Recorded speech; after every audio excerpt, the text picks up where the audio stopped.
What's up everybody, Arrg the Pirate here, and today I want to talk about the mid lane.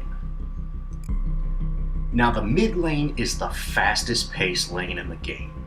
It's a shorter distance for the minions to travel, so you have the ability to get a lot of farm. The mid laner is also mostly a burst caster, so they really come alive at level 8 when they get 4 points into their burst ability, which is usually square. Early game, the mid lane's also all about controlling the river buffs. So while you're dealing with farm, you also have to deal with river buffs. And it is very easy to get ganked in the middle lane, because when the jungler's switching from one side of the jungle to the other, it's very easy for him to dip in, get a couple of hits on you. So staying on your toes is key for the mid lane. We're going to look at two fairly easy heroes for the mid lane, Gideon and Gadget. First, let's look at Gideon. Gideon offers a lot of damage to your team, as well as a slow, and he has one of the best escapes for you and your team in the game. Gideon's powerhouse ability is Cosmic Rift. It drops a meteor from the sky and does a lot of damage.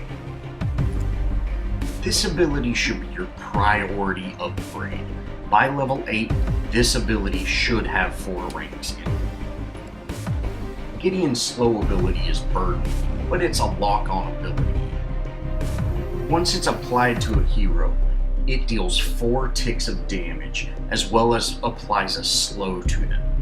This ability can be missed, so it is very important to practice hitting it. Torn Space is Gideon's escape.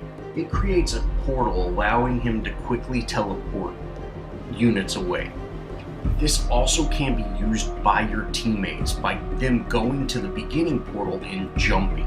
This will put them through. If you don't jump, you will not go through this portal. Black Hole is Gideon's ultimate ability. It creates a huge AoE circle that slowly pulls enemies in, dealing damage. Now this ability is best utilized in a team fight. Here's an example of me going up to a Countess and trying to put a black hole on her. Countess has a stun and she's very easily able to stun me out of my black hole. You can avoid this by teleporting higher, but the higher up you go, the less effective black hole is. It looks like there's a team fight right here, so I'm going to go in and try to get my black hole to pull people in. Well, as you can see, I am very, very squishy, and their Sparrow's able to take me out. Gideon's ultimate is really meant for team fights, so I would recommend working with your team and knowing, hey, we're all about to go attack this, and you jump in and can really get some damage on. Also, Gideon's ultimate is not an initiation attack. You always want to jump in after the fight has started. Now let's take a look at Gadget. Gadget is also a burst caster that offers a very high damage output. But besides damage output, her and Gideon are very different. Gadget's first ability is Sticky Mine. Sticky Mine sticks to an enemy target and explodes after 2.5 seconds. Now Sticky Mine prioritizes heroes over minions, and it can get stuck on allied heroes, so practice when and where to use it. Seek and Destroy is a cone that applies a very fast dot damage as well as a slow to enemy targets. This, paired with her ultimate ability, can really get damage on enemy heroes.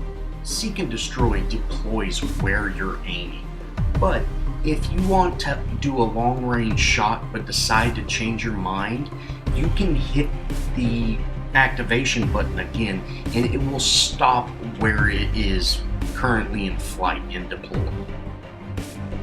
Here is an example of me stopping Seek and Destroy.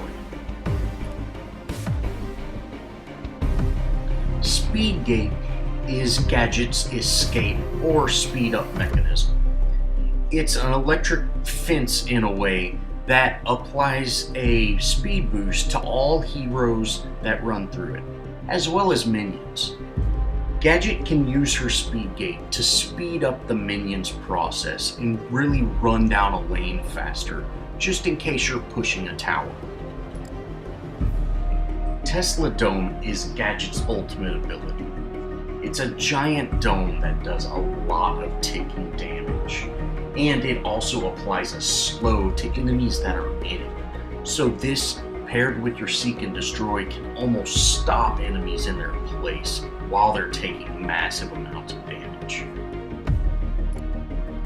Gadget's ultimate ability is great for team fights in zoning enemies away from areas. Unlike Gideon's ultimate, she is still able to move while her Tesla Dome is active. Now let's talk about the core fundamentals of the mid lane. If you're playing with the starter deck, it's a good idea to go ahead and take the Mana Potion, Health Potion, and Scout's Ward, because that will give you a small amount of vision on the map, as well as some sustain. Gadget uses a lot of mana with her abilities, especially when they rank up. So, having that Mana Potion will make her stay in lane a little longer. And if you're taking poke damage, you can also use the Health Potion. Typically, people act differently than the bots do. The bots usually run all the way up to the tower, but if you're playing a PvP match, that usually doesn't happen. Now, as a mid laner, staying in lane for as long as you can is key. Heroes such as casters don't benefit near as much from power early game as other heroes. Their benefit really kicks in when they hit level 8 and get 4 levels on their square ability. My guides are more focused on the people that really want to strive to get into that PvP group. If you want to just play co-op, that's fine. Wards aren't near as important in co-op, but if you want to get into PvP, wards are very important. I would recommend putting your ward down as soon as you can, but you need to get into the practice of not taking much poke damage. For example, I knew that Iggy was going to run up, so instead of running out there and putting my ward down, I just waited until he advanced all the way forward and my minions pushed him back. Casters benefit from both player level and CP equally. So like the ADC, they need to get farm, but unlike the ADC, they play by themselves, so they level up faster. Casters also have very low basic attack damage, and you really don't want to waste just a ton of mana just to get a minion kill. It's best just to kill them with your basic attack, and you need to wait till your minion wave's able to get them low. Now, getting that final hit can be tricky because you do such little damage. Right now I'm hitting for 54. And you really gotta practice to get that final hit right. As a mid laner, you need to be constantly aware that you could be ganked at any time. You have the easiest accessible lane, since if an enemy wants to rotate from the safe lane to the off lane, they have to go through mid. So you need to constantly be aware of your positioning and stay close to your tower and get your minions down. I am a big believer that the mid lane towers are the ones that win and lose games. If your mid lane tower falls very early, that's going to put extreme pressure on your team. it is best to save your tower for as long as you possibly can. And in fact, I've won many games where we still have our tier 1 mid lane tower up. So here is a good example of running into an issue when you're going for the river buff. I come over here to get this river buff and I see the enemy jungler rotating towards me. So I go ahead, get the final hit on the river buff, jump down into the raptor pit, and I'm able to circle around and get back into my lane. I go back to farming thinking that jungler had left me alone, but I hear him pick up his rock, so I immediately turn around and run away. As a mid laner, it is easier, no matter what side you're on, the green or the orange side, it is easier to go for the river buff that is on the off lane side of the map. The one where you can jump down past that fog wall. And the reason that is because you can actually put a ward down before jumping down there. And there's that easy path that I was able to take to get back. If I went for the other river buff, I wouldn't have an easy path to get back to my tower. And I would either have to go all the way to the safe lane or come back through the river. And running through the river is never a good idea after you get a buff. So I go and check this black buff, and while I'm securing it, Iggy starts hitting me. So I need to get out of here. I use my speed gate and I run up to the top of my tower. And this is the exact reason why you should go for this buff, because the enemy's jungler is on that side and he might be ready and waiting to get that buff. Now that I'm back at the tower, I'm going to go ahead and pick up my ward. So, you need to go into manual mode, go down, and pick up your Magnus ward. This will simply allow me to actually get better vision that can't be destroyed. And then I realize, hey, I have 2 points, and I go ahead and throw an upgrade into it. Now I come back to lane, and my minion wave is pushed into the enemy tower. So I'm just going to hang out and wait for it to reset.